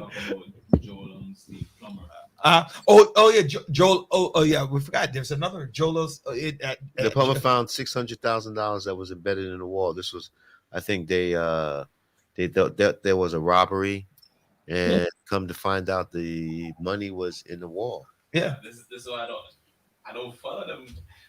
What do you mean? There's nothing wrong. You lost the money. They lost the Well, money. here's the thing.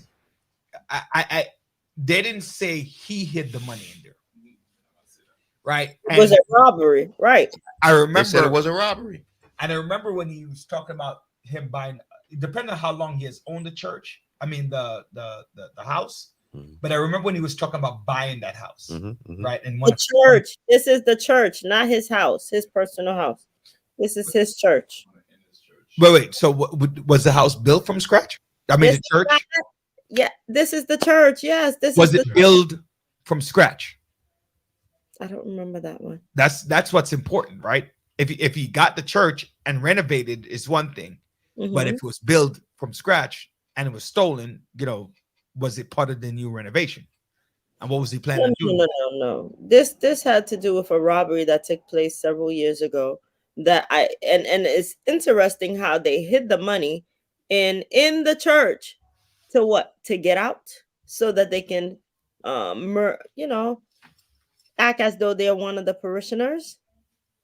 That could No, be it. I'm not sure. I'm understand what you're saying. Explain. So if there's a robbery, you're stealing money, you're stealing the checks and everything, right? Or maybe the money just fell. How did the money just fall in plumbing area? That's bizarre. So Because was it? So how did they find the money? Like they're just because I wasn't here, so I didn't hear much about it. plumber came to they were having some backup or whatever, and the plumber came to do some repair and found a bag, and the bag was full of money, the checks You and know money. what's funny to me about the checks is like you can't cash checks after a certain while. So why were the checks there? That didn't make sense to me. Because they probably wasn't the money. Probably somebody lost it, legitimately lost it, and they found it. And it was years to find it. Yesterday was on March 5th. It was what? 2014 robbery, like you were talking 7 years about. ago. Yeah. Okay. So it's connected This to that. and March 2014 is after, but they didn't say that was the money. By the way, they just They said connected. they made a connection. They say it connects to that step, so they never really say what exactly. Right. So that's what I'm saying. They didn't say that was the money. They just kind of intonated that was it. Yeah. Right. So that's always an whatever. I don't know, but I mean I that's the one thing. Funnily for me, I don't believe in like mega churches. I don't believe in storefront churches nor mega churches. I don't believe in either one of those two. I think both of them are. I think both of them serve the same purpose for.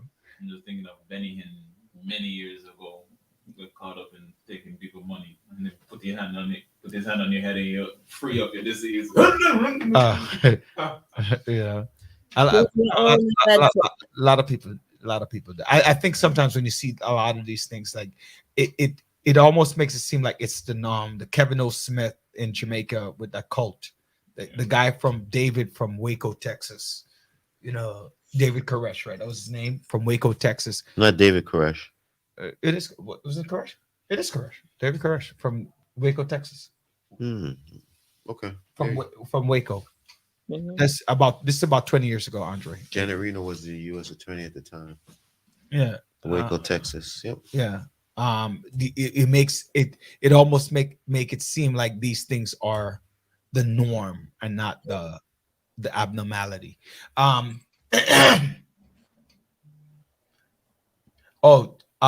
Look, there's something interesting in the news that What? I was even hearing while I was in Jamaica. What's Right. that? The woman who sued the doctor for her birth, Well, I don't know what the hell that was about. and then she won millions. She won millions because according to her, the doctor did not inform her mother of the negativity of her birth. What? So basically, she has MS, Mm-hmm. and certain illnesses you could foresee it. Mm-hmm. And so you could inform the mother. And you know what, John? Mhm. It goes to a couple of things. So when I finish the thought, I'm going to go back to it. Go ahead. So basically, the mother's pregnant, Mm-hmm. And and you do that often. the doctors allow her to come to term with the pregnancy, Mhm. knowing the trauma of MS and what it actually does. So multiple sclerosis, and it's a spinal, it's a degenerative disease that oftentimes it's not lifelong. I mean, it is lifelong, but a shortened life, Okay. and it causes your body to deteriorate. You end up in a wheelchair, and depending when it happens, it could happen early. So apparently, this young lady, Evie Toombs, right, suffered from the spina bifida, and sometimes she spent 24 hours a day connected to a tube. Mhm. She was in a wheelchair, so Mhm. they went out and they sued the doctor, and they won, and she won enough money, right? She won enough money that can support her for the rest of her life. So she can get the care that she will need and not being a burden on her parents. So her doctor didn't tell her to take folic acid. The doctor didn't inform her. That's one of your bush medicine crap. No. It's not going to change. It's not going to change the fact that she had the MS genes. So the folic acid is not not going to change her MS genes. It's a gene. So your folic acid is supposed to provide you certain nutrients, like your vitamins that you take your prenatal vitamins that you take is supposed to help you develop a healthy baby. But in this particular case, she had a gene. It's a gene system, right? That you had to do. Is that what she claimed? Right? Is that what she claimed? During her lawsuit? Well, that's part of what she claimed, but I'm just saying that's not the only thing that would have changed the result of it, right? Right. Okay. Another thing, there's a certain time during pregnancy that doctors would tell you, hey, this is happening. Right. Before your third trimester, to say, hey, do you want to proceed? Do you not want to proceed? Exactly. But and testing. Hey, certain testing that you need to do in the process. You know what, Doc? But that may be changing. So on the case that is before the Supreme Court. I'm not sure I understand. I don't know what just happened. I'm not sure. I don't understand. That was Siri. Who's Siri? That was Siri. That was my Siri. I don't know why. That was your Siri? Apparently your Siri's telling us the same thing that they're telling you, the same thing we're telling. I'm not sure I understand. It just popped up out of nowhere. Anyway. But no, I can actually relate to this lady because I remember when I was with my daughter. You're talking about the one that sued the doctor? Lawsuit. Because I remember I had a certain doctor who in his mind, I don't want to. I had a certain doctor that I had to fire because when I was pregnant with my daughter. But you didn't fire the doctor; you just didn't go to the doctor anymore. No, I told him he was fired, and I went to someone else. Oh, excuse me. All right. So there were certain tests that was supposed to. At a certain stage, I was supposed to take certain exams and make sure that my child was okay, blah, blah, blah. He never did what he was supposed to do or never informed me of that. So I can relate to this because already in his mindset, he's like, oh, you're a certain age and, having an abortion would be a good priority and this is going to happen or that's going to happen without actually doing any of the exam. So when I left him and went back to my original OBGYN, he said, what the hell? Who the hell did you have as a doctor? He never performed any of the exam he was supposed to. Thank God, I didn't follow along with his suggestion because he would never suggest that to his community. And my child is fine. Nothing was wrong with my child. But the problem is the first thing that came out of this doctor's mouth was, hey, you should have an abortion without doing the proper exam that I was supposed to take. So I can relate to what she went through. Depending on who you have as an OBGYN while you're pregnant will determine what results you get. So, that's true because this doctor, along with the folic, it wasn't just folic acid, but other necessary supplement that and obviously, like you're saying, folic acid is a big part of that conversation. Thank God that my wife's OBGYN, did a good job. I think a good enough job. With although we need to work on their personalities, but in terms of health, they're perfectly fine. So, getting on another topic, what do you think about the announcement by Attorney General not to suspend her campaign for governor? I think that's great. I think that's smart. Why? I think it's smart. Because first of all, it actually, when she made her announcement was the day after the whole blowout. So that was kind of he was charged, and then the next day she's making an announcement and she has a video. It wasn't the next. It wasn't the next day, Dr. It really Elizabeth. was Shortly the next day. thereafter. Shortly thereafter. It wasn't. The I'm not next gonna day. say it was the next day. I don't remember, but it wasn't the next day. It was near recent. Go ahead. Just So want to get corrected on that. it just left a bad taste in people's mouth. Like, hey, he was saying it feels as though it's a setup. It's a setup. It actually, she fell right into that category. Oh, you just wanted him out because you wanted his position, and that's it. It showed in that light. So people who are around her didn't advise her on the timing that she would make an announcement. We were discussing it, but the timing was a little tacky. Do you Right think- after do you think, accusing them John, of doing that. do you think, John, that she might actually lose being an attorney general for that stupidness? Lose It what? might leave a bad taste in people's No, mouth. no. I think she's been an effective attorney general. I think No, but do you think that it might now present a greater challenge? you see, what people are short-sighted is the following. You can win the battle but lose the war. Right. And the war is Mhm. making sure that a Democrat is the next governor. See, to me, just based upon what I've seen of the present governor, Mhm. it will be a competitive race with her and the Republican Lee Zeldin if Lee Zeldin wins the nomination. That's my ultimate goal, is to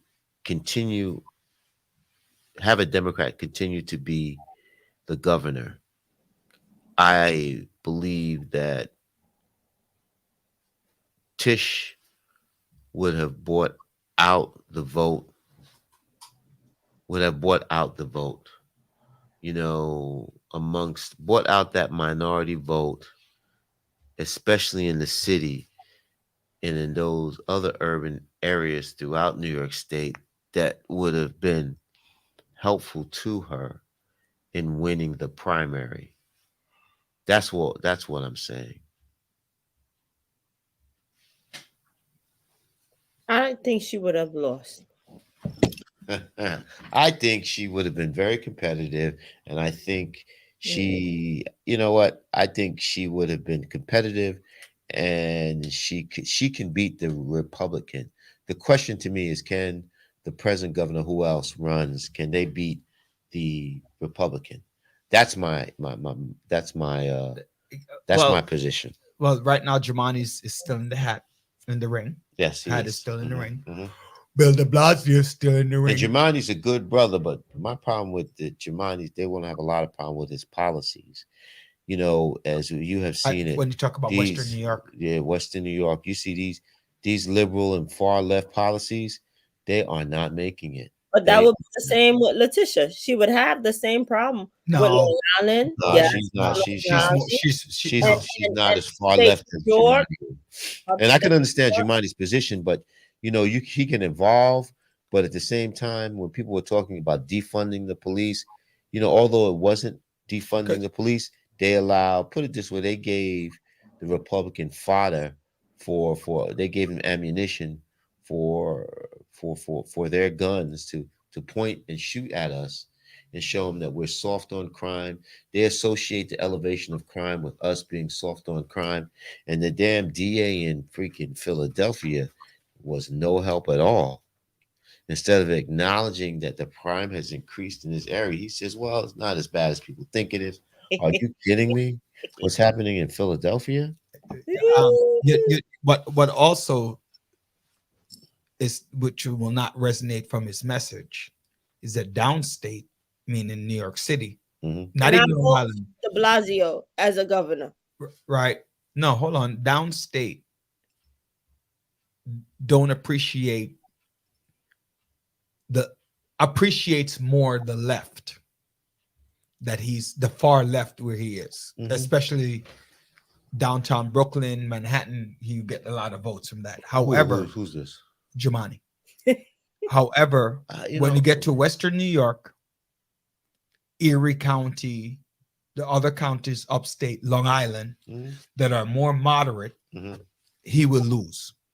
And if Bill de Blasio is in the ring, because they're both pretty much the same leftist liberal conversation, they're going to split some votes in the primary. So Kathy Hochul, who's more moderate, like a Cuomo, she's going to maintain the primary. Now the question is Watch going to out be, for Tom Swazi.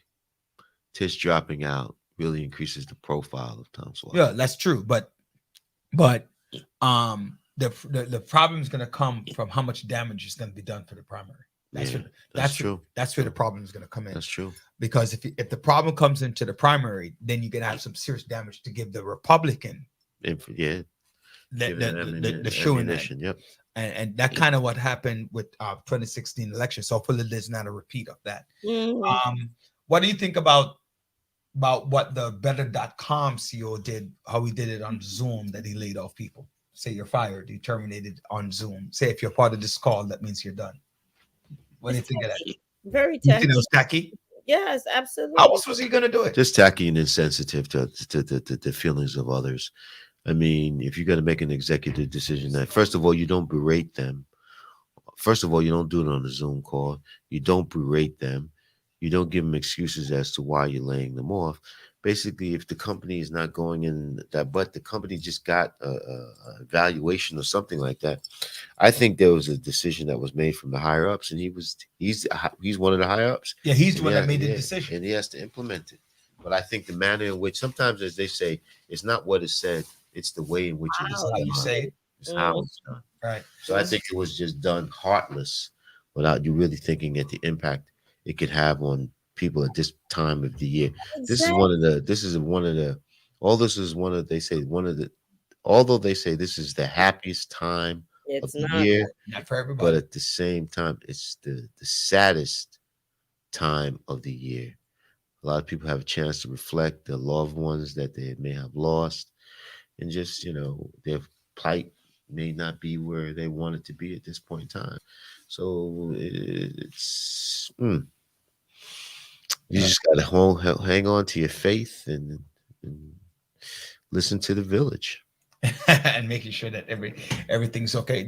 What we find out now is that they found this new variant of the virus, but Omicron. But they're saying that it's not as deadly. That's serious, right?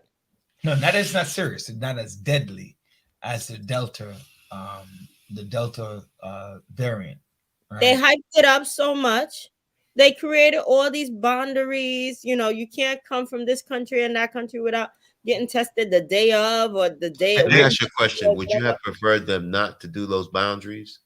Would you have preferred to them to just let business as usual, or try to? I think when it comes to a virus, I'd rather overcompensate than underperform. Okay. I think that the fear tactic was used too much. Fear is being used in every direction, any and every direction. Okay, if you're because not, it's serious, Doc. That is serious. It's serious. Booster. Now the 5-year-olds have to get booster. Let's go to you, Mr. Daly. Remind me out, Doc. Booster. On the village, you get the booster. Daly. Why? Now that is mandated that 5-year-olds and up must get vaccinated. What are your thoughts? I'm not giving my son yours yet. Why? Not my 5-year-old. Wait. Not my 5-year-old. I'm able to. I was trying to upload the stock markets, but I can't. It says it's not coming up, Andre. Can you elaborate more? Why you're not? This week was why you're not? This week was a great week for the stock market. If you had invested, are you avoiding my conversation? My question. If you had invested some money, sure. Let's go avoid Dr. Burns. Yes, avoiding. No, I'm not really. Explain to the village. I'm gonna villagers. Please explain. I'm gonna explain. All right. So before I do that, I'm gonna go over these stocks, right? So Andre, do me a favor. Okay. Can you pull up our stock sheet? Mm, mm, mm. I'm gonna explain why we pull it while Andre pull it up, so that I could go through the stocks. Yeah, because I But want to hear this. Just look back to April and then look back to today. So just pull up on your sheet so you can just tell me what it was in April. And then you get what I'm saying? So look, this sheet right here. You're killing our credibility, man. Tell her what's going on. I'm gonna tell you in a minute. I just want to make sure so you could pull up this sheet because I didn't transfer the numbers just yet. Right. So I gave it to my 9-year-old. My 5-year-old, my 6-year-old, I think is a little too young. I think I'm waiting a little bit to do some more with my because his immune system is stronger. His immune system is stronger against the virus and not strong enough against the natural. No, I'm saying to pull up on your screen, right? Because I want to. No, on your screen, right? And so therefore his immune system is not developed yet enough at the 5-year-old level. Yeah, even though this study have shown that it's okay for them to take it, right? How many studies have been that's my thing. How many different studies? Well, all the studies say the same thing. I'm just one comfortable, yes. You know what my problem is with this? It's only one vaccine that they authorize. What? No options are given to parents to say, hey, you know, FDA authorized Moderna. There's Moderna and Pfizer. Yes, they did. FDA authorized them, Doc. Moderna and Pfizer. And those are two I don't want. So it's not like you want. So you want Johnson and Johnson then? Okay. Yeah. For your kid? Mm-hmm. Okay. That's I wouldn't give them a Johnson & Johnson. And I don't want to give them Moderna or Pfizer. That's what I took. I took Johnson & Johnson. Reason why I wouldn't. I mean, all right. So you ready, Andre? So let's go through the top stocks because we have not done this in a while. You pull it up yet? So you can just call them out for me. All right. So JetBlue, what was it in September? Last year, April. April 10-13. All right, so 10-13. So I'm not doing all the math one time. So Sophia, if you're listening while you're there, if you could pull it up at the same time. Andre, you're going to pull it in? You could put it in one time. So in April, it was 10. So last April, if you bought one share, it was at $10 and what was it? 13 cents. And 13 cents. So if you today, if you owned it since last year, you'd have made $4.09. So now it's $14.42. American Airline. 12.63. 18.14. So let's do that. So far, Sophia, if you're listening, tell me a yeah. I just write these numbers. John, actually, you could just add that, right? Just do the add in for us one time so all the audience can get it. So far, 10. What was it? 10. Last April 10-13. 10-13, and so this is so we have 10-13 what? No, no. Just how much money it was. So you don't have to write that. Just put $3.40 for argument's sake. We're getting a round off. American Airline put $3.40 plus. And then American Airline was what? $12.53. So and that was $18. $18.63. So we're looking at 40 cents. So we look at $5.40. Delta. 27.32. Plus what? 540? Yeah, 540. Right. Stock market. No, Ladies you and did gentlemen, too many numbers. Go back. Start over. Confusing. No, Exactly, man. no, I'm not confused because you didn't start when I started. So do $3.40 I did do it. $3.40. Go ahead. Plus. plus whatever number I just said, five plus 540. Call it that. Delta was what? 27.32. $27.32, $11.18. Next, LUV, what's that? Louis Vuitton. Southwest. No, that's Southwest. Southwest. Southwest is what? 36.47. Today it's 43.61. So that's $6.30. It's off, but I'm not doing the whole numbers. You on Yahoo Finance or something like that? Yeah. Oh, that's right. Okay. UAL, which is United Airlines, 31. 31. 86. Wow, that's a huge jump. It's at $12. Okay. At $12. Boeing Airlines. 141. Are you serious? It was 141. April, yeah. Ladies and gentlemen, if you did Boeing, about one share of Boeing last year is at $207.56. So 141, you would have been up $66. Wow.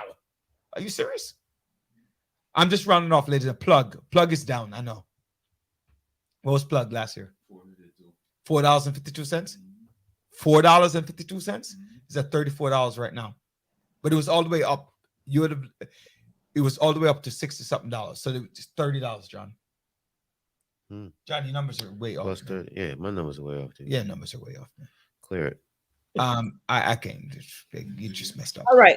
I want to get back to something. Hold on. CCL. Let's go through a couple more. CCL, which is the cruise line. Yeah. Oh, we don't have enough for that. The Carnival, Norwegian. Norwegian was what? Fubu and Netflix. What's Norwegian? We didn't put down. I didn't put those down. What about Netflix? Go to Nvidia. We didn't have anything for the others. And go to Nvidia. Nvidia was what? $298.46. $6. It's at 304 now. So $298 to 304. Apple. $60.23. You'd have doubled your money. Actually, tripled. Is 174 right now. Tesla. All right, after this one, then we go. Tesla 96.31. $96.31. That was $1,000. So you'd have made 900 and change on that. What about AstraZeneca? 52.28. Just $2. Pfizer. 38.36. You would have made $16 a share. So far the portfolio is all positive since last year. A couple of them, Moderna. $51. So you'd have made $220 a share on that. All right, I'm gonna skip a few. Louis Vuitton, that's when we started pushing towards the end of the year. 78.52. When we started talking to you, it's now 161. So you'd have doubled your money, 2.5 times your money. Alibaba, let's not do that. Let's go to Bitcoin. Bitcoin was 48. Now it's at, what's it now? It's at 50 what? Bitcoin. Well, last year over there was 8,600. Oh, it was 8,000 at last year, April? Now it's at 48,000. But it made a dip and came back up. The one I want to ask about is Ethereum. Yo, Ethereum jumped far. Ethereum, when I kept pushing it, was 700 and change. Right now it's 4,000 and something. What was it back last April? 197. It was 197 last April. So one share for Ethereum, you'd have made a little bit under $4,000 on one share. Yeah, you bought it by coin. There's a coin. What about Avco is not there, right? So I mean, I didn't do all the addition, but every single stock that I mentioned, you would have been up on. So let's I had a comment to make about hold on, Dr. Wait, what was that comment from Eddie? Oh, oi, what do your stocks have to do with the builder? Well, it's all of these it's not my all of these stocks, they're not mine. Some of these are the suggestions that we had given since last year, talking to people. Because remember, Eddie, that part of our mantra is to ensure that you live a financially capable life. And one of them is through investment and generational wealth. Sure. And so if you start looking at the stock market and building stocks, you start building financial wealth. And everything that we spoke about, and I know we haven't spoken about it in a while. So, and one of the things I said is when you're building a portfolio, that you don't sit there and you watch it every day. If you watch it every day, you get a headache. All right. But if you had built that stock over all this time, every single stock since last April raised a significant amount of revenue for you if you had put that all into your portfolio, every single one. Some of them went up and down, but you would have made money and your portfolio would have been looking nice and lovely right now. Nice and lovely. Like your hair, nice and lovely. Yeah, no, I need a haircut. Yeah, Doc, you were saying something. You know what I'm upset about? I'm upset about the gentleman who set the tree on fire and they let him go. Smack What on tree? the wrist. The tree in front of What do you Fox. mean they let him go? Christmas tree. They let him go. He's Wait. out. He didn't have to pay bail or anything. He was released. What tree are you talking about? Tell The tree that was tell the burnt audience about what at you're the talking about. Fox station. The Uh-huh. tree, the Christmas That tree. was just fuel for their whole agenda. That's all It's- it was. what is it? Fodder for the fire? Fodder for the fire. Yeah, FNF, Fire burn. right? The roof is on The fire. We don't need no water. Let the fire burn. Let the fire burn. Burn fire. Burn. Right. So, what is that? the crimes Vartech. taking What is place- that, Doris? What is Vartech? Yeah. Why are you upset that they let him go? Because It's the thing is, nowadays, no. Here it is. People are committing all types of crime, and they're letting them go. They're going back and commit more crimes. That's the So, problem. That's remember- how Remember the one that closed Rikers down. So where you gonna put them? it's a nightmare right now. What they have done is created a disaster because now you have all these criminals being released and no place to go but to commit more crime, because this is not the first time he's done the same type of crime several times. So You know, this I was in Jamaica, right? I was in Jamaica, right? We know. No. Let me finish the thought before you say anything. Right, Doris, can you do me a favor? Explain VAR and tech. I'm not sure what you're alluding to with that. I was in Jamaica. You know, every time I drove around I drove along the countryside, they started a bushfire to cut down the bushes. So all of a sudden in America, you light a tree. All of a sudden, you need to go to jail. no. When No, you around no, brother. Right. I want to go to another interesting topic for you, Madame Haiti. This is directly for you, Madame Haiti. what the release of the Yes. So the release. Here's something so interesting. I was actually speaking to somebody. The release of what? The hostages. Or the Mhm. released 4 hostages. Oh. they've been a hostage for a while. One of is them. that- Well, Uh-huh. listen. If you're hostage for one day, it's traumatic. It's No, traumatic. Right. I know that. I was talking, and I don't remember who I was speaking to, Mhm. but I was talking to somebody who actually knew one of the hostages. Oh wow. So they went down there on a mission for something, and they were released, and they got the call that the person was released. Like Oh, either they knew them by one degree of separation, or they knew them directly. Like I don't remember, and that was kind of scary to talk to somebody who actually knew one of they're the almost one of the hostages, and they said they had to pay for. They said they asked for 10,000, Mhm. and then when they asked for the 10,000, they upped it to $40,000, and the person had to pay the 40,000 to let the hostage go. Mm. But the good news is they were that they alive. haven't killed anyone, Right. which is great, right? So Right.